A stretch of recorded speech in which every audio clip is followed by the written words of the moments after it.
Parisi Palace, high above 3773 East Broadway. This is a live edition of the Jake Feinberg Show, coming to you on Power Talk. Please go to our website, powertalk.live. Download our free app to your smartphone and stream all of our live local programming, including Solomon on Blast, the Jim Parisi Show, and yours truly, the Jake Feinberg Show. And we can't thank you enough for making us part of your day today. And without further ado, want to bring on a cat who I think got the memo at a certain point that she's only merely responsible for partially creating on her apparatus, and in fact she is merely a conduit for the music coming from the heavens, being able to play many different ideas and sequencing them so she's not repeating the same patterns over and over again, and that is a gift from really the divine. And she's marinating out in the great state of Colorado and higher elevation, but also looking to raise frequencies and inspire people when and if she ever does get back on the bandstand. Bridget Law, welcome to the Jake Feinberg Show. Oh, thank you. What a lovely introduction. Can you talk a little bit about the feeling that you get sometimes, it doesn't happen all the time, of when the music is playing you and it's flowing through you? You're merely a conduit for the music? Yeah, it's one of my favorite feelings. It's probably why I do what I do. Yeah, I think what happens for me is my favorite moments are when my mind kind of quits. It's not a mental thing at all, and it's just all based in my heart and in my body and my feet, and as I'm picking up on different musical nuances to play off of, or energetics coming at me from whatever's happening in the room, or if my eyes are open, which they aren't often, but kind of visual cues from other musicians on stage. But really I just feel like I don't feel like I'm in control or creating it. I'm just sort of dancing it. Dancing is probably the best. Yeah, you're letting the body, you're letting it dance. No, I mean, it's all about letting the body dance. Yeah. Are you basically a street scholar as it relates to your musical aptitude, or did you come out of the academy? So I did go to college for music, but I went to college for music business, and I did that primarily to avoid needing to be a classical performance major, classical violinist. I'm a fiddle player at heart. I always have been. Wait, hold on. I just want to stop you. I want to stop you right there. You just said you went to get a music business degree so you could avoid having to be in a classical setting? The rock and roll ensemble, the Dixieland ensemble. That's so great. That is so cool. I learned how to improvise from people that were not violinists. Like, my musical tutelage came from like a tuba player and a pianist and a guitarist.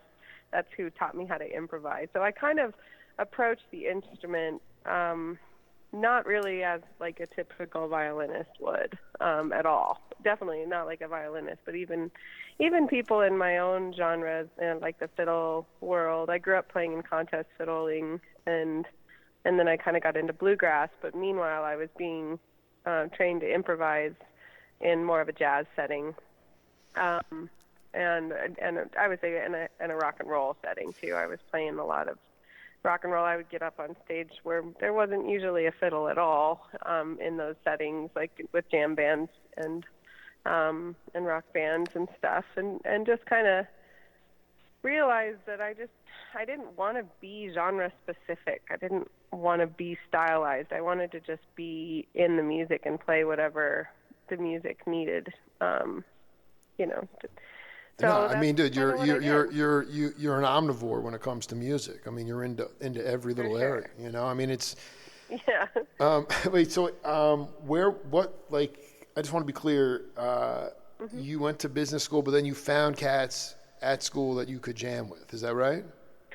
Well, I went to a program, and it's a really cool music program in Colorado. It's a Colorado University at Denver. And it's a 3-tiered program. It's called a music industry studies program. So the 3 tiers are music business, recording arts, and performance.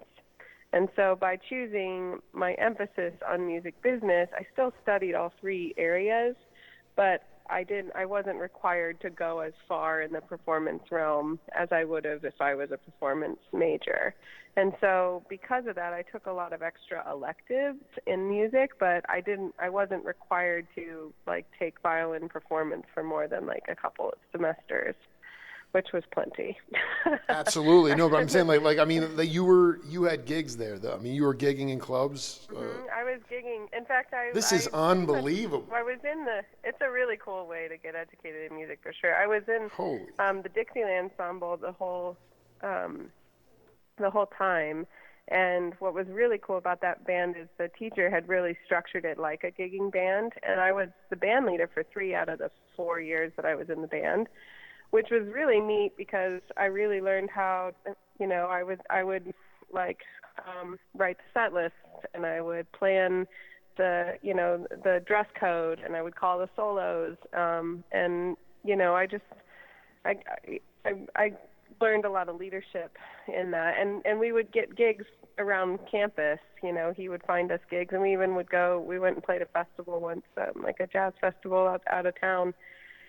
So it was pretty neat to be able to be in those professional settings. I'm not familiar with again, this is totally Bridget Law, sort of the milieu that you're in, but I mean, in the Dixieland settings that I'm familiar with, I don't remember seeing a fiddle in them, but maybe I'm wrong. No, you're right. I think that the teacher, really took a liking to me, and there was actually a woman before me who played fiddle in the group, so he had kind of gotten his palate used to it. But it works really well in the Dixieland setting because it kind of fills a role between the clarinet and the trumpet. Absolutely. And so I could kind of play either one. Mm-hmm. And we, especially in a college like that, when it's not a predominantly like performance-based college, there's not always enough players to make a traditional Dixieland band. So, it works really nicely because I would kind of just swing around between parts. You would just swing. You would just swing away. Yeah. I would swing. Yeah. I love and there was stuff. a lot. It didn't stay super traditional Dixieland. It did kind of venture into swing sometimes, and we would break it down and do a Django tune every now and then too, and to kind of feature the violin. And it had a lot of dimension to it. I just would like you to talk to the cats out there who are being it's fine. I have nothing against classical music. I mean. It's hard to dance at a symphonic concert, obviously, but I wonder about playing with a trap drummer, how you got comfortable playing in settings that were more avant-garde, and ultimately, because in the bluegrass settings, all the cats that I've interviewed, Bill Keith, Peter Rowan, Grisman, all those guys, I mean. And on and on, Richard Green, great fiddle player, those cats. Mm-hmm. Richard's a dear friend of mine. He they didn't have a trap drummer, so they had to have incredible inner time feel. So I was hoping you could talk a little bit to cats out there who were growing up in such a quantized rhythmic time because there's so much non-human music being made. I want you to talk about how you developed your own inner time feel so that it was more round, and how you were able to adapt to playing with a trap drummer. Okay. Well, I guess my first thought is just that intuitively it was really natural for me to play with a trap drummer. I think again it comes back to dancing. I have a background in dance.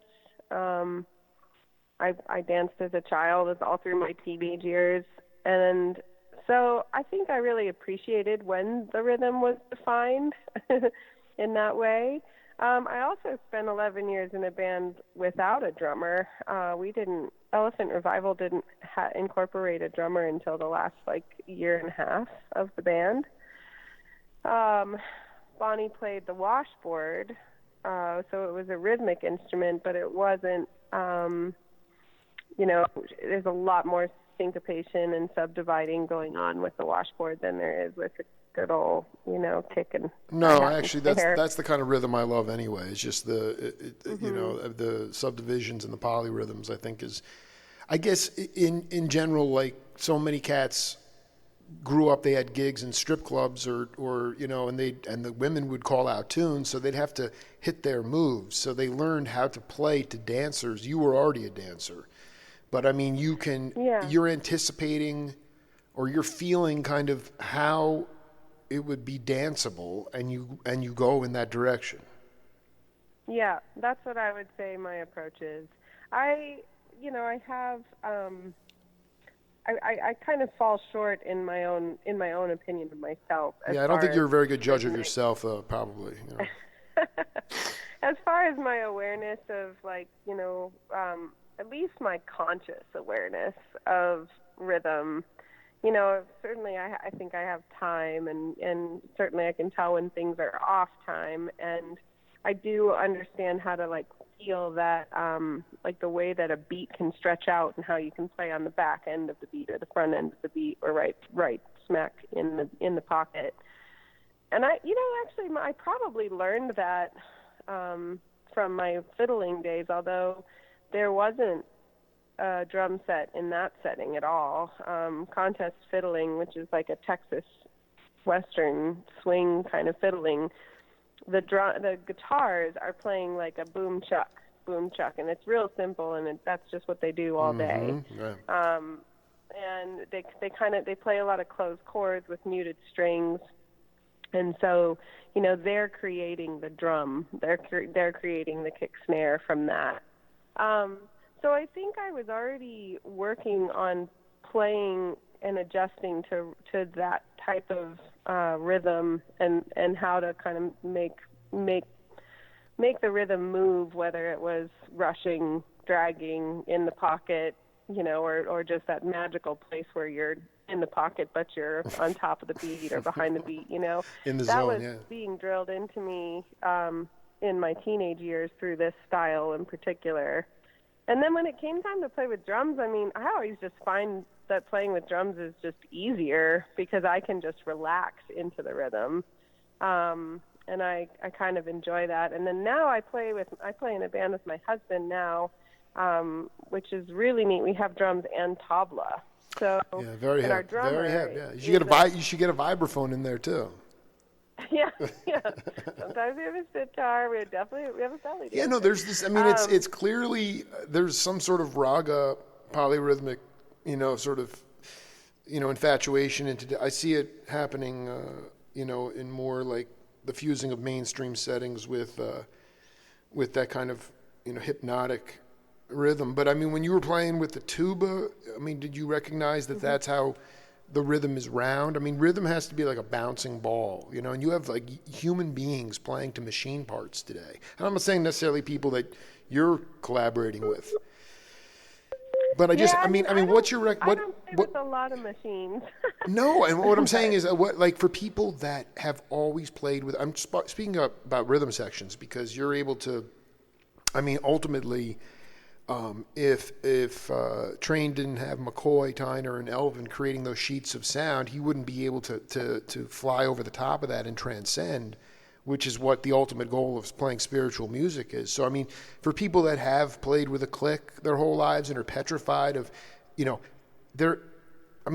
time is all relative. And so what would be your advice to them to just sort of let the body dance? Yeah. Definitely. That's a good point. I mean, I that is the advice, is to let the body dance. I mean, that's all I've been doing. For 9 years, I've been letting the body, I mean, it's more and more, I've just grown into this thing where it's like I'm floating around, and it as someone who receives and heals from music, it's very important. But I'm just saying can you talk about how imperfection is perfection, like the idea that you could flub a note or hit a clam or something, but actually that could be a gateway to new musical vocabulary? Sure. my mind is going to this space of what happened when I actually became pregnant and playing music, which was a really fascinating experience because my energetic body was going so much towards creating a human and, and kind of keeping me, going in whatever way, that I would have this experience where my mind would literally just shut off. And I would just be playing completely from my heart and from my body. It was almost like I didn't have enough energy to waste on thinking about stuff. And I think that the mind is the thing that gets in the way of us having that spiritual experience within the music. So if you can somehow find your way, my advice to those people that are having issues there, I definitely think, yoga and meditation are tools for learning this technique. You don't have to become pregnant to learn this technique by any means, but I think just finding the zen in it. Well, let me ask you something, because it's a very interesting point. But I mean, you've also been a road warrior. You've been on the road a lot, and sure. A lot of cats that I talk to, they say their best performance. They could be driving through like rural North Carolina, or it's like the weather's horrible and everybody's dog tired, sick, and they've been on the road for a while, but they've internalized the music so well, and they're so fatigued and they're so under the weather that it's actually the most spiritual performance. And what you're talking about is giving all that energy to your baby and dropping, really, most importantly, not just to your heart, but into your primordial gut. And you literally have like a living being in there. I mean, that is a powerful situation. So it's, but again, I experienced what you're talking about too. No, that's when what I want you, and that's what I want you to talk about, because not everybody is going to be able to get pregnant and play on the bandstand. Yeah. Well, the thing that I think is interesting is I'll connect the two, but I did definitely, when I was playing pretty much the same show night after night, 4 or 5 times a week, every week for years and years upon end, into the decades, right? And we were so tired and spent. Absolutely. My favorite moments were the second the music started in the show, and I lived for those 2 hours out of the 24 that we were playing music. And what would happen for me is that I knew the music so well, I knew the parts that were so important that if I needed to make sure I played those, and I knew where I could just variate them slightly or completely go off, and my bandmates would follow me, and I knew energetically where everybody was at. But it was a primordial experience. It was totally transcendent. It was just, this is exactly what I want to hear. I completely relaxed in the music and just be in it, and it was very visceral. It was very much a part of my body. And I guess the where I make the connection with being pregnant is I'm no longer in a touring act like that anymore. That isn't a part of my life. Sure. But when I was pregnant and playing music that I had never played before, or taking solos over material that that was new to me, or I think maybe partly because I knew how to, maybe would be an argument.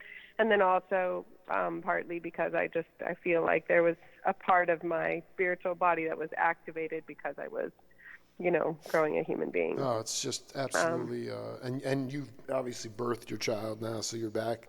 Yeah, he's 3 months. Congratulations. That's awesome. That's so beautiful. Thanks.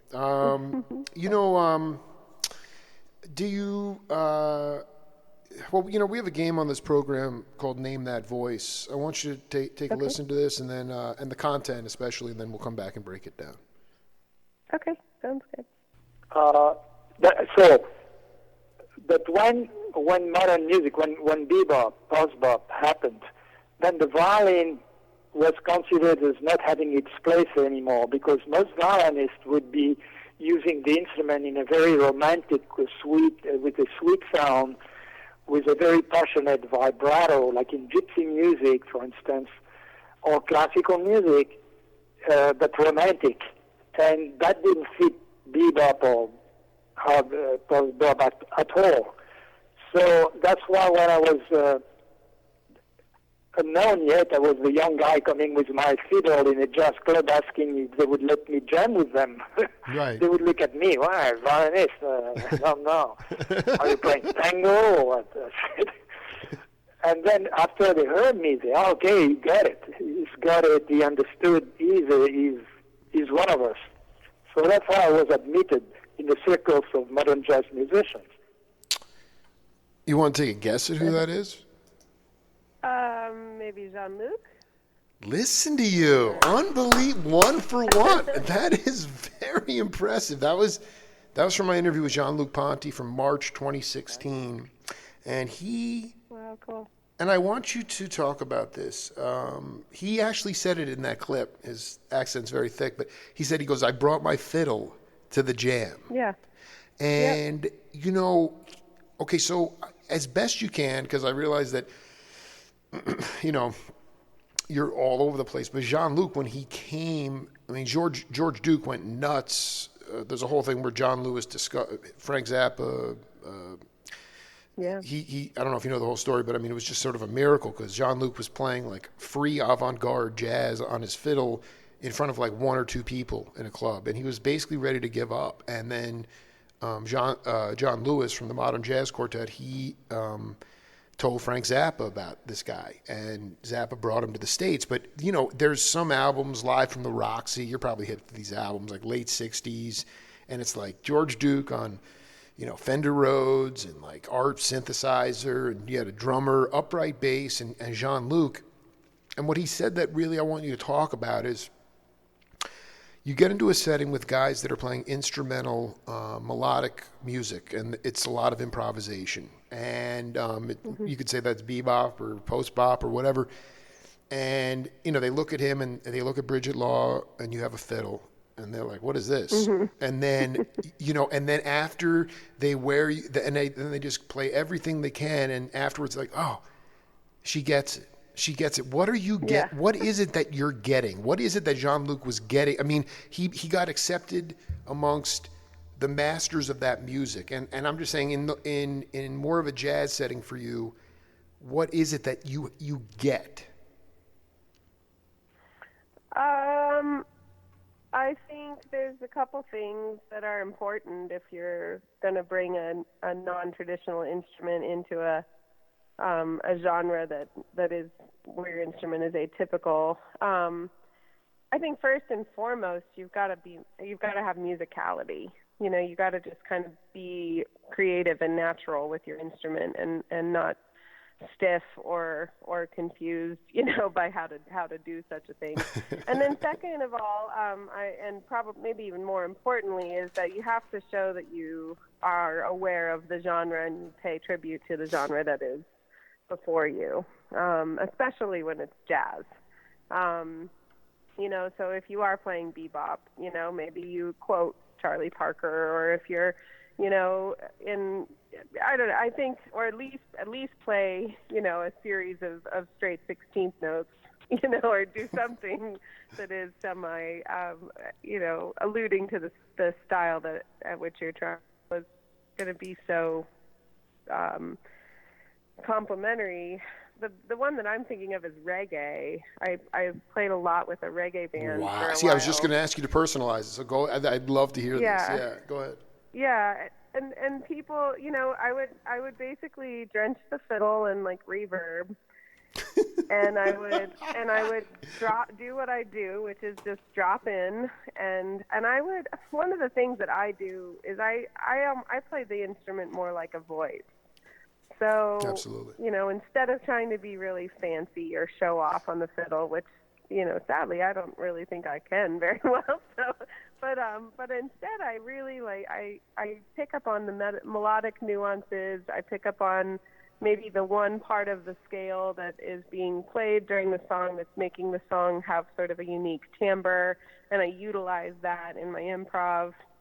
And then I use riffs. I use melodic riffs that are really complementary to the vocals. So anyway, in a lot of ways that's kind of what you're doing when you're playing horn lines. But even what I was doing was not necessarily horn lines. They were more like wispy, No, I dig. You were adding colors. You were adding colors. Color. I mean, that's what it was. I mean, maybe something that the keys would do, if anything. But I love the way you're coming at this thing. I mean, is there anybody that's playing? Who else is doing anything on the?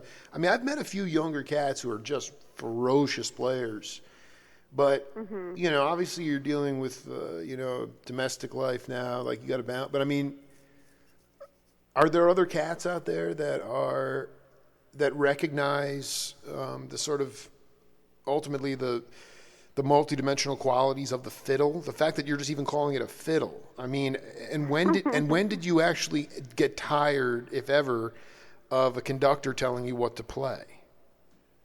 So early. I know, apparently so, man. I love listening to classical music, but I think I was a sophomore or something when I was sitting in a room of 40, violinists, and just felt so stale and uninspired. And I just, they want you to practice just like this enormously torturous amount, and I just couldn't do it. I mean, I watched my teacher, my fiddle teacher, have a lot of carpal tunnel, and so I knew that going down that path would not bode well as an older person. And I mean, that happened really early, to answer that part of your question. As far as like other cats doing what I do, I definitely have, taught lessons to and helped encourage other people to do what I do. Or like, I think there's this one, the Last Waltz is something there's like a version of the Last Waltz that happens in Denver every Thanksgiving, for the last like 12 years. And I've always been a part of it ever since I was young. God, it's actually more than 12 years now. But, with there were years where I couldn't make it. Right. And then, I was very, very pregnant last year. So somebody else comes and plays, and, she does a great job. But yeah, it's not, I don't think that it synergizes as nicely as I've been able to do, and I'm not really sure what that's about. I think it's a chemistry thing too. Yeah. I mean, I've known those people that do that a long time, and again, you're talking about incorporating yeah. You know who does it? There's this kid, his name is Richard Wagner. Richard Wagner. Wagner? Yeah. Really? And he is, he's awesome. And he plays really, really, really well. And I think he has classical roots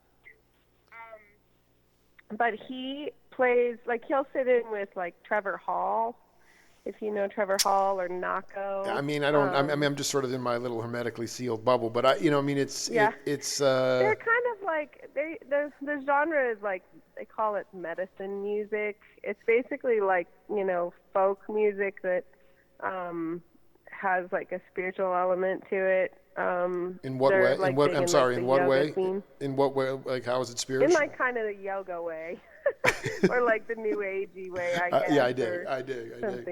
So, I mean, yeah, but he also plays a lot of hip hop around. He goes around with Ben and like, fighting for kids and their right to speak up about climate change and stuff. So anyway, this kid, Richard Wagner, is involved with them. So anyway, he's the one that I would say has done it close enough to me. And then he's also really stepping into the electronic world pretty nicely, and I think he makes his own beats, so he can kind of bridge that world. There's also this guy from Quixotic who's really amazing, Shane Borth, but he's not younger than me. He's probably the same age, if not a little older, but he's pretty exceptional at blending musical styles as well. How have you accounted for, or how have you compensated, and do you have to be vocal about it? Rock music today, or pop music too, I mean, they turn it up to 10 and they don't ever turn it down. There's very little dynamics in a lot of pop music today.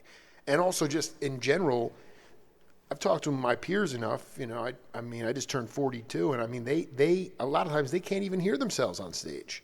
They don't really know what they're, and it's because it's gotten so loud. Now in the acoustic settings that you flourish in, you're in every basket, but I mean, How do you work with something now that amplification is so loud? Yeah, I mean, I struggle even more with that with my voice because I'm not really a trained singer, but I do sing sometimes, and I do not sing loud. But what I find is if you get quiet and you play, well, and maybe I've earned this. It probably wasn't so easy when I was younger, but I think that the thing that really sets me apart from other violinists is that I have really round tone. Like tone is sort of my superpower on the instrument. And so I think that at least what I've earned with the musicians that I play with is that when it's time for me to solo, if I can't hear myself, I just play quieter or play less. Wow. And then what happens is everybody else starts trying to listen to you because it's Bridget's turn to play or solo, so we got to listen to, and then when I just play like maybe a really short melody and then I wait, and then I play another short melody and then I wait, and you can tell that people start going, oh wait, where's she going with this, and then they get quiet and they listen to me, and then we move forward and get louder and louder and louder, and then by the time the music crescendos in dynamics, I'm maybe more like, behind my sound, and so is everybody else, and so it doesn't just disappear between the lines. But I do play with a loud band. My husband's an electric guitarist, and we, like I said, we have drums, we have sitar, we have electric bass. Talk about weird style. No, it sounds right up my alley. What's the name of the band? Oh, it's called Tierro Band. Tierro. Tierro. Wow. Band.com. There was a really hot Latin funk band called Tiara with an A. Oh, cool. But yeah, so I mean, that you guys play locally. We do a lot of Arabian style music. We use a lot of Hijaz scales. So it's kind of like, it's definitely a world music fusion thing. But we go into the Latin world a lot. Our drummer / percussionist is very well versed in all the different styles of Latin percussion, and well, you got finger cymbals and stuff like that. Like you're playing in all different. Like odd. I wouldn't. Yeah. There's times when we break it down and we play more stripped down, then he does do more. He uses different percussion instruments. He always has some bongos set up with his drum set. That happens. And he does do a lot with different foot triggered tambourines and things like that. But he doesn't. It's more like, I would say it's more how he borrows rhythms as opposed to actually using the percussion instruments. So yeah, I definitely check out the music or pair a track, or whatever. There's some really great tunes on our record that was recently released.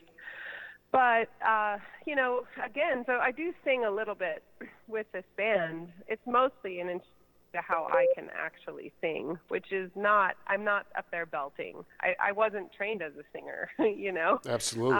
So what we do is, we kind of, I sing more, we go for like the Thievery Corporation thing, where it's like, we kind of like, we start bringing it down tempo. We have these like soft vocals that are maybe more in the higher register, and then kind of smaller parts that are the vocals. So,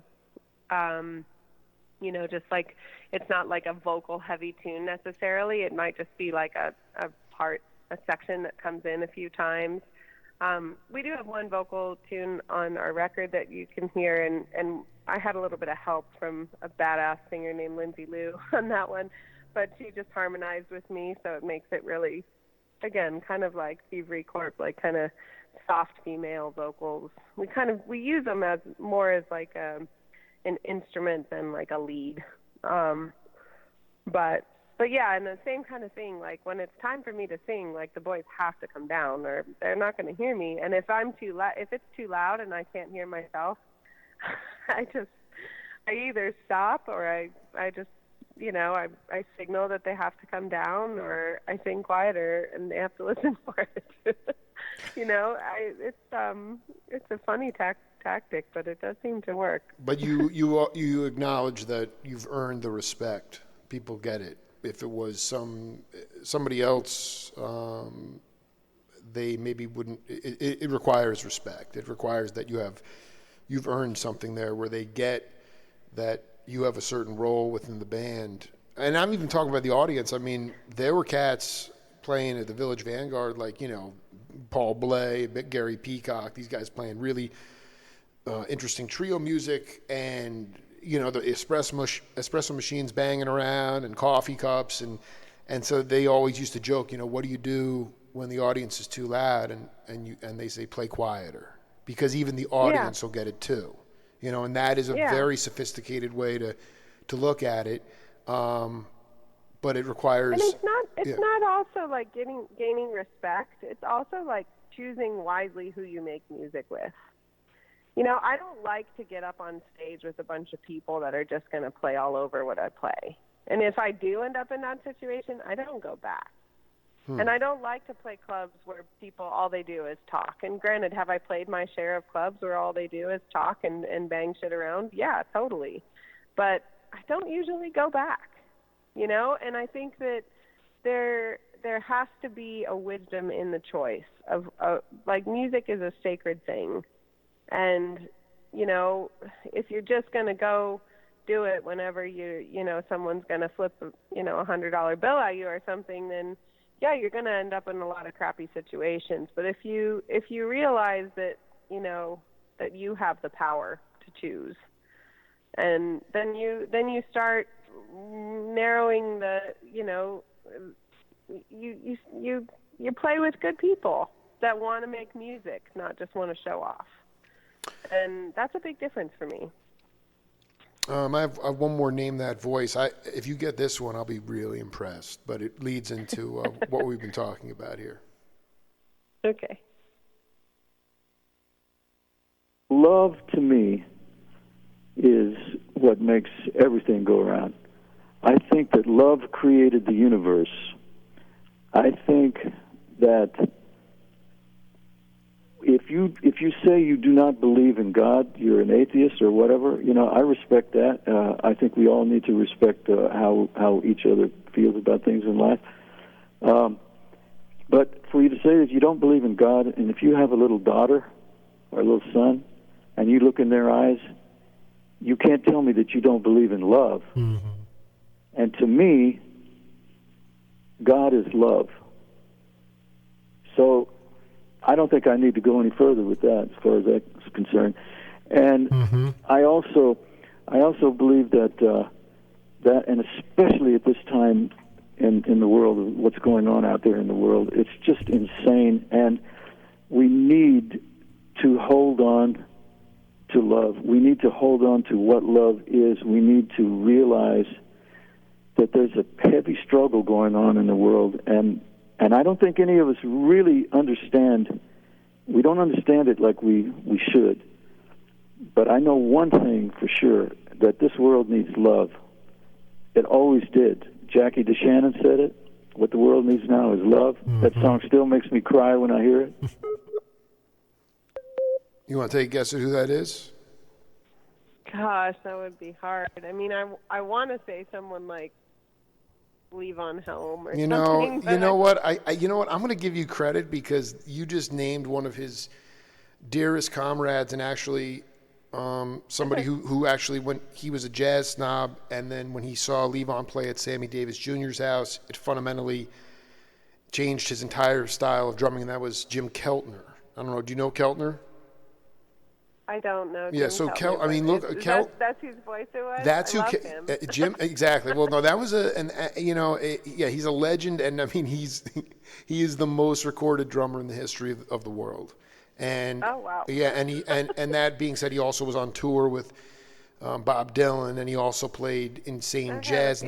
But yeah, I mean, this guy and Levon, he was at Sammy Davis Jr.'s house in 67, 68, and wow. he watched Levon play and how stripped down it was, and how he had his own feel, and Keltner lost all that snobbery and Anyway, I'll send you this interview. You're really going to dig it. But it sounds amazing. I mean, and so I wanted you to talk about specifically a guy who I just connected with cosmically, and I feel so humbled that I did. And I know he was a partner of yours for a long time, and it was really hard for him with Elephant Revival when it disbanded, is Dan Go Rose. And I was hoping you could talk about your relationship and love for that human being. For sure. Yeah, Dango is a big part of my life. Still is, thank heavens. You don't let brothers like that go. No, he's a real brother, man. Totally. And I think that you're spot on with Dango. His sweetness and reverence for what makes music special is palpable, and it motivates him. And it motivated him to bring us all together to start Elephant Revival. It motivated him to pick up the pieces when that all fell apart to start something else where he could support musicians. And he even called me yesterday, in light of all of this crap that's going on and all the gigs that have been canceled. He called me with an opportunity to play a gig, to start a kind of do an internet gig, and, really with the thoughtfulness that there's a way to get through this. There's a way to, to thrive through this. He is such a dear human. What about just the musical chemistry and the love on the bandstand? Like, how quickly did you guys sync up really quickly? I mean, in terms of that. Yeah. I mean, I was instantly drawn to Dango when I met him. I even had a crush on him when I first met him. I always joke around. Yeah, I know. Every woman has had a crush on that cat, man. We were kids, yeah. We were kids. I mean, I was 20, so he would be 22. But he stood me up. We were supposed to go on a hike, and he stood me up. Oh. So he lost his chance. He's done. Yeah, I never then looked back at being romantic with Dango ever again. But it was such a blessing because we were so much more. And we had our own path to take. And we really were kind of like the mother energy and the father energy in our band. In the early years, he did a lot of the accounting and kind of communicated with the booking agent, whereas I did a lot of the, more of the raising of the money to make the record, or how to get the album art finished so that we could put our album out on the internet, those kinds of things. And we were always like a team, and we were kind of a quiet team because we were in the group. There were a few people that were a lot more, I don't want to say they were more creative than us. They just were like the songwriters. They were a little more creative leaders, or they had to be creative leaders would be more of it. It used to be more democratic, and then over time it kind of like started revolving a little bit more around a few of their songs, and it was almost because it had to, because they needed that. Whereas Dango and I, we weren't in it for the ego of proving ourselves as songwriters or musicians. We were in it for the love. I love this. This is where the rubber meets the road. As the band kind of, started really getting popular and things were kind of taking off, and there was a lot more maybe emotional strain, Dango and I were the grounds, like we were the thing that would kind of hold it down on stage, because we were really able, once we, both of us, no matter what was going on emotionally, when we got on stage, the music was sacred, and we were in the music, and we were holding the music down. And so I feel like energetically, we kind of, the partnership between Dango and I was what kind of, I think, kept it together maybe longer than it probably should have stayed together emotionally. Yeah. And then there were ways that happened beyond the music as well. There were ways that it was like both of us had different, communication styles with people. And this is my perspective. I could have been most of the problem for all I know, but I don't know about opinion. No, I think it's I mean, I don't know, just it's hard to I guess this is, I mean, I just feel like I'd have a lot more to talk to. I'd love to do part 2 with you in the near future. But my final question for you is in part 1 here, but Bridget Law, is just the idea of, I mean, you're talking about, you guys, blood, sweat, and tears. You worked your way up to something where you were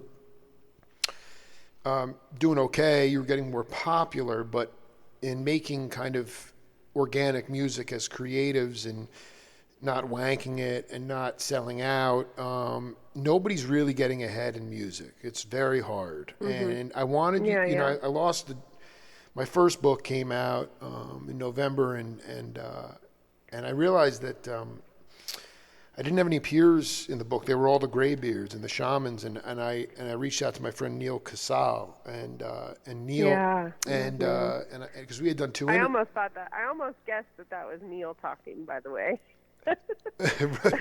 Did you collaborate with Neil? No, I second-handedly, but when he passed, I listened to a few interviews of him because I was sad that I never got the chance to engage with him. I picked up on his vibe. We did 2 great radio interviews, so I reached out to him. I said, hey, man, dig the content, and if you're comfortable with it, sign the waiver release form, and you can be in my book. And he's like, dude, stoked. And he couldn't figure out how to electronically send the waiver release, so he had to snail mail it to me, and I got it. And then 10 days later, he took his life.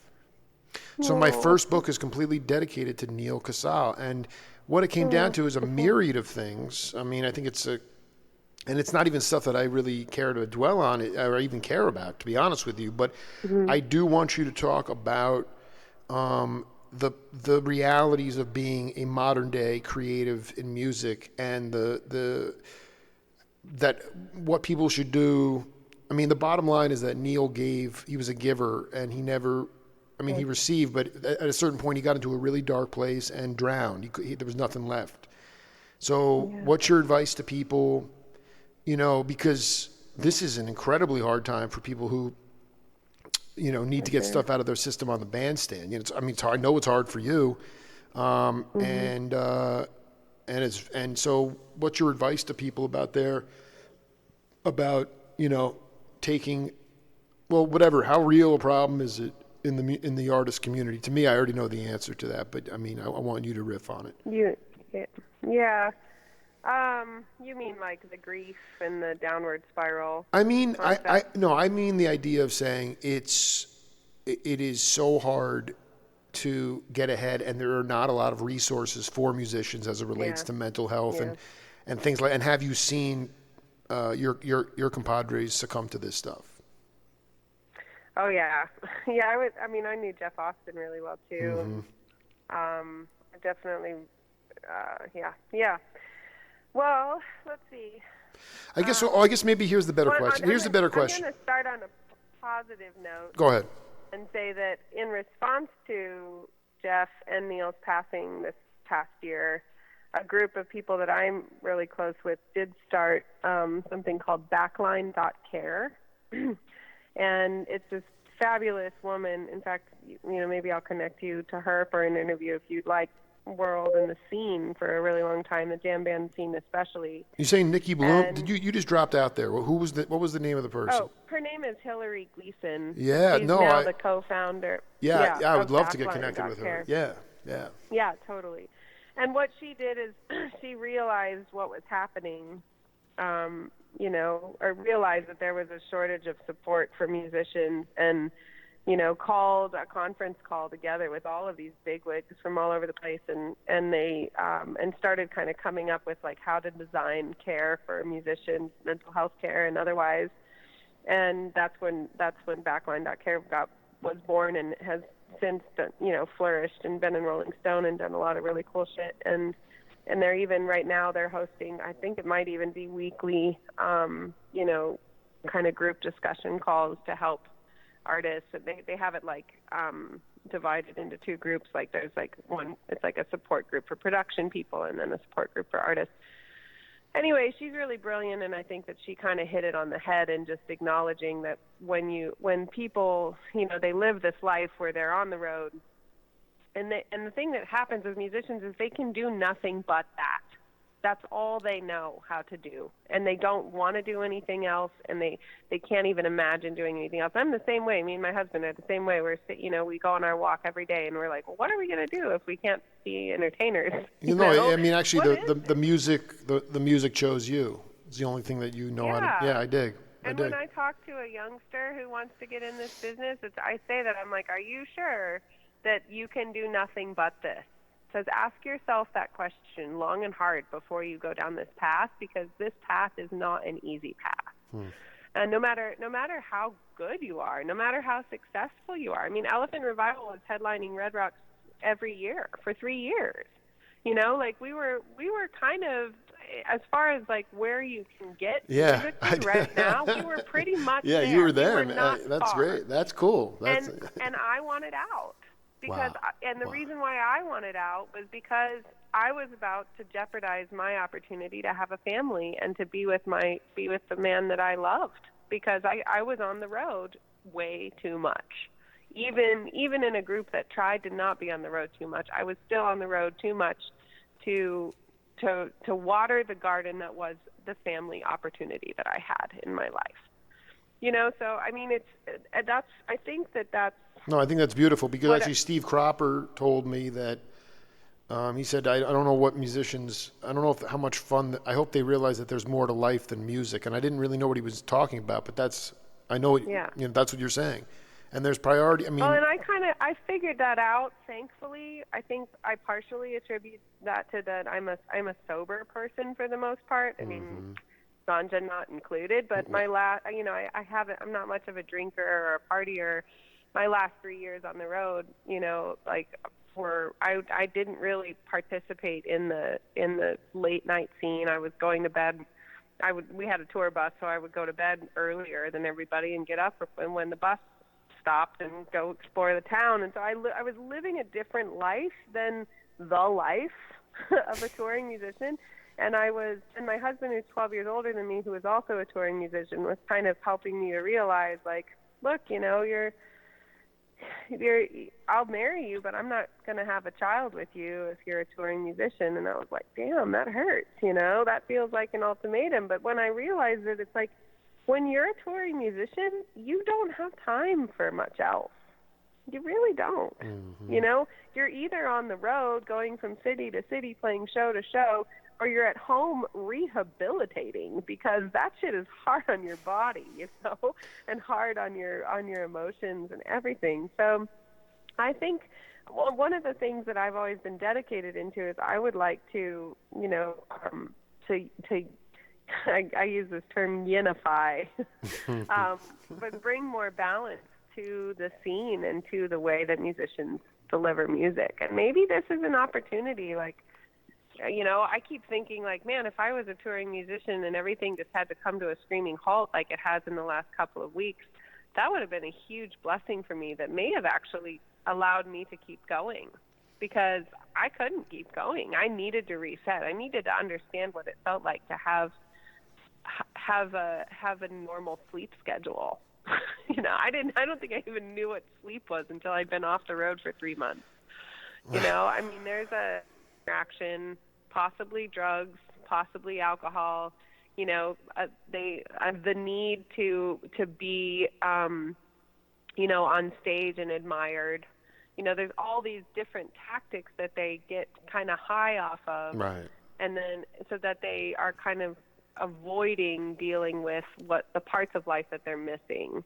And I saw that coming for Elephant Revival probably 3 years before it all kind of came to a head. There was about 2 years before I kind of told them, like, look, I'm at the end of this year, guys, I'm not going to keep going. But 2 years before that, I said, what can we do? We're now all in our mid-30s. None of us are in, like, successfully functioning, healthy relationships, including the couple in the band. How are we going to do this? How are we going to accomplish the things that we were meant to do in this lifetime? Because once you're in your mid-30s, it's time to really start figuring that out. And nobody really engaged with me on that. They kept being the Energizer bunnies or the monkeys of the entertainment industry, because everybody around them was hyping up the next big thing, or telling them that things are going to get easier on the other end, or whatever the managers and the agents and the people needed to tell them to keep us on the road, so that we would keep bringing in the money that was financing this whole structure of people now. So they would just keep drinking the Kool-Aid, keep buying into what was next, and I was sort of like, whoa, I'm not going to buy into it anymore. And if you guys are not going to come up with an alternative way to nourish ourselves and do this, which would probably pretty much mean back off on touring, play less shows, which is like the world's worst thing to say to any manager. So I just had to do it for myself. And then 2 months after, the band literally did one tour without me. And the couple in the band broke up and the whole thing fell apart. So Wow, you really just answered your own question there. That's unbelievable. Yeah, you were whatever. There are certain, Dango told me the same thing. He would wake up in the morning and go and find a yoga studio and explore, because he knew that instead of being in the rat race and chasing the cheese, because that just prolongs the inevitable irresponsibility. If you want, some people they don't really want to settle down, and the road is their home. And I know that, when you know nothing but that, that's all you can do. And that's what I was seeing in the older people in the scene. My husband was pointing out these they were all men, but that were in their 50s and 60s. It's like, this is all they do. They don't know a life outside of this. They can't stop. What are they going to do if they stop? And I was like, well, I don't want to be 55 and not know a life outside of this. That won't fill me up. Well, let's set up part 2 as soon as possible. This was just mind blowing for me. I hope I had a ball with you, and I really respect your musical and spiritual point of view. And I know that no matter how many kids you birth, at some point you this will. Is one. Yeah, but at some point you're going to be ready to hit the road again. But you're blessed, so you just stay on the righteous path. And I look forward one day Thank you.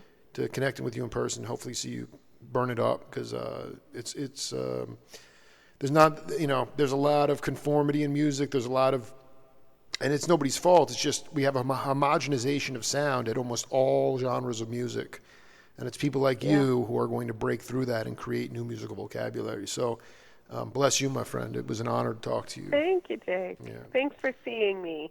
Oh, no doubt. That's really nice. Yeah, we'll be in touch, all right? I'll get this up later online, all right? Sounds good. All right, Thank have you. a good day. lovely Bless you, my evening. friend. Later. Bye. Bless you. Bye. Bye-bye. Great to hang with Bridget Law, and we will be right back with Jennifer Tomich on the Jake Feinberg Show. Of the Cannonball Adderley Quintet. Who are we to question